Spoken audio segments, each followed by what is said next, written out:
washinze bwa mbere mu Rwanda kaminuza y'ubukerarugendo. Dushingiye ku makuru yadutangarije, yahereye ku mafaranga 5,000 agenda azamuka gake gake. Aya ubona 5,000 bidafite agaciro kanini kuri ubu, ndetse wakubwira ngo ushaka umushinga mwiza kandi utarengeje amafaranga 5,000 byakugora. Ese yabigenje ate? Yakoze iki kugira ngo yisange aho ageze uyu munsi? Inshuro nyinshi iyo havuzwe abakire n'abantu babashije kugera ku nzozi zabo, umutwe wawe wihutira gutekereza abagabo. Nyamara n'igitsina gore kirashoboye ndetse cyane. Rero ikibazo cya mbere cy'amatsiko ni gute uyu mudamu wavukiye mu muryango w'abana 7 ndetse akanavukira mu cyaro cy'akarere ka Nyaruguru, akanashaka umugabo imburagihe ku myaka 20, ni gute yaje kuba rwiyemezamirimo bigeze kuri uru rwego, akanahabwa ibihembo binyuranye harimo n'ibyo yaherewe muri Leta Zunze Ubumwe za Amerika? Muri iki kiganiro tugiye kurebera hamwe urugendo Madame Zulfat Mukarubega yanyuzemo kugira ngo yisange aho ageze uyu munsi. Mwibutsa, niba uri mushya cyangwa utarakanda subscribe kuri uyu murongo wacu wa YouTube witwa Bakame Media, banza uyikande, ukande no kunzogera kugira ngo ujye urushaho kubona ibiganiro byacu byiza nk'ibi byakwigisha byinshi mu buzima. Uri kumwe nanjye Brown, muhawe ikaze. Zulfat Mukarubega yavutse 1957, avukira mu ntara y'Amajyepfo mu karere ka Nyaruguru. Yavukiye mu muryango w'abana 7, akiri muto azwiho kuba yari umunyamurava ndetse yewe akaba n'umuhanga mu ishuri. Mu mashuri yisumbuye yiyandikishije mu ishuri ry'abaforomo i Butare, abifashijwemo n'abakuru be bari abihaye Imana mu babikira, ndetse nawe akaba yarumvaga yarashakaga kubakurikiza, gusa akaba atarabigiyemo bitewe n'uko musaza we wari utuye i Kigali yahise amubonera akazi. Abavuye mu mashuri yinjiye mu isi ya business. Mu 1979, ubwo Zulfat yari yujuje imyaka 20, yashakanye n'umugabo ndetse ahindura n'idini, ahita aba umuyisilamu. Nyuma yo kubaka urugo nibwo yabonye ko ibintu bitangiye gukara, bityo nk'uko yari asanzwe ari umunshabitsi, yigira inama yo gushinga resitora hafi y'aho yakoreraga i Gikondo, ateganya kuzajya yakira abakanishi n'abandi bakoreraga muri izo karitsiye. Icyo gihe Zulfat uyu mushinga wa resitora yawutangije ku mafaranga y'u Rwanda 5,000, ayifashisha aguramo isukari n'ibindi birungo bijya mu cyayi, aho byaje no gukundwa cyane bitewe n'ibirungo by'abayisilamu yari yakoresheje bitari bisanzwe bikoreshwa n'undi wese ubonetse.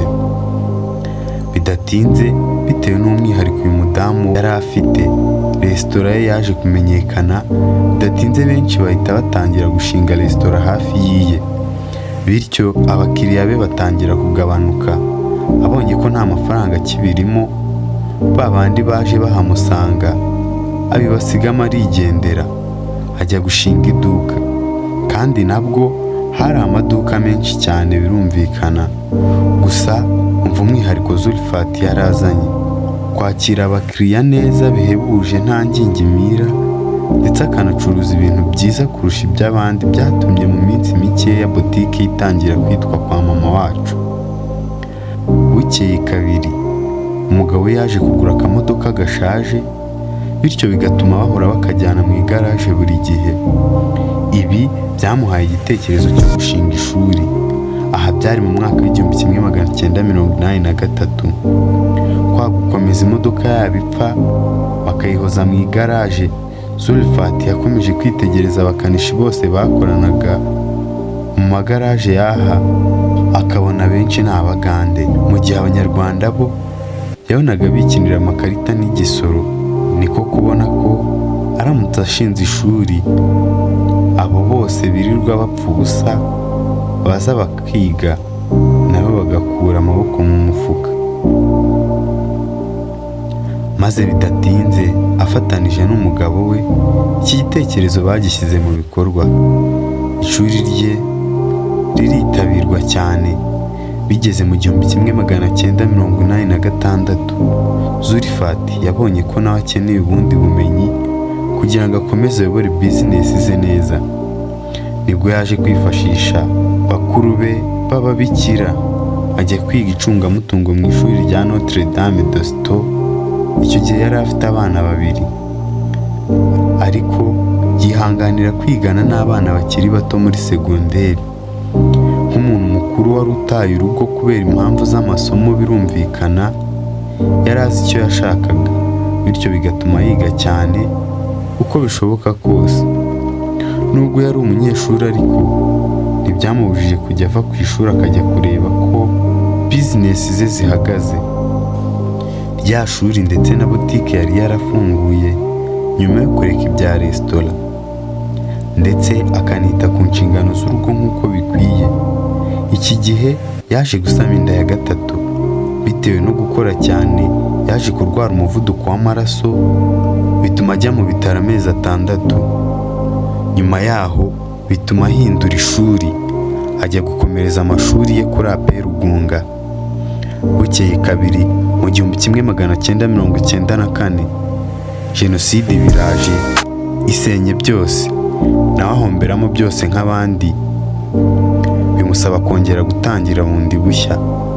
Yatangiye kujya yibaza aho ari buhere noneho, ariko kuko muri kamere ye nta kurambirwa yagiraga, Madame Zulfat mu ntangiriro za 2000 yaje gutekereza igitekerezo cy'inyamibwa kitari cyarigezwe gutekerezwaho n'undi muntu: guteza imbere umuco w'abatugana, hospitality, binyujijwe mu gushinga ishuri. Muri icyo gihe gutekereza ibintu byo guteza imbere ubukerarugendo n'amahoteli byasaga no kwibeshya cyane, bitewe n'uko igihugu cyari cyarasenyutse. Nta hoteli nk'izo tubona uyu munsi zari zihari. Ikindi, nta n'umunyamahanga wifuzaga gutembera u Rwanda bitewe n'ibyari bimaze kuhabera. Nk'umuntu wakuze agira urugwiro, ntiyacitse intege, ahubwo yahisemo kwerekeza mu gihugu cya Kenya, ajya mu rugendo shuri kureba uko ayandi mashuri akora. Bidatinze igitekerezo cye bacyakiriye neza cyane, baniyemeza kumufasha no kumutegurira imfashanyigisho no kumushakira abakozi. Gusa amatsiko ntiyashize, yaje no kujya muri Afurika y'Epfo kureba uko naho bikora, mu mujyi wa Cape Town, ndetse yerekeza no mu birwa bya Mauritius, aho bamuhuje n'abandi banyafurika bafite amashuri nk'aya y'ubukerarugendo.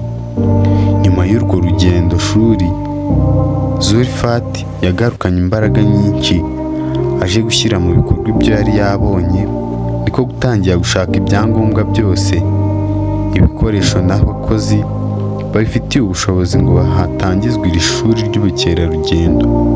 Maze mu mwaka wa 2006 ishuri riratangizwa ku mugaragaro, ryitwa Rwanda Tourism University College RTUC. Kuri ubu ryaje guhindurirwa izina, ryitwa UTB, University of Tourism Technology and Business Studies. Icyo gihe yatangiranye n'abanyeshuri 5 gusa, nabo bishyura bigoranye, bisa naho bigira ubuntu. Gusa kuko Zulfat yari akeneye abanyeshuri benshi kugira ngo ishuri rye rirusheho kumenyekana, yakomeje kuzana n'abandi bigira ubuntu kugira ngo rirusheho kumenyekana.